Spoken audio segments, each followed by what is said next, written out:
ॐ कृशधरी महाचण्डी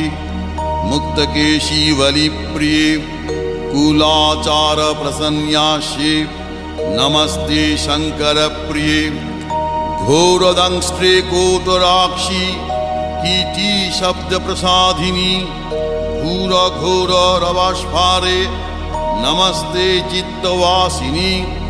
बंधुका पुष्पशंकाशे Tripure भयनाशिनी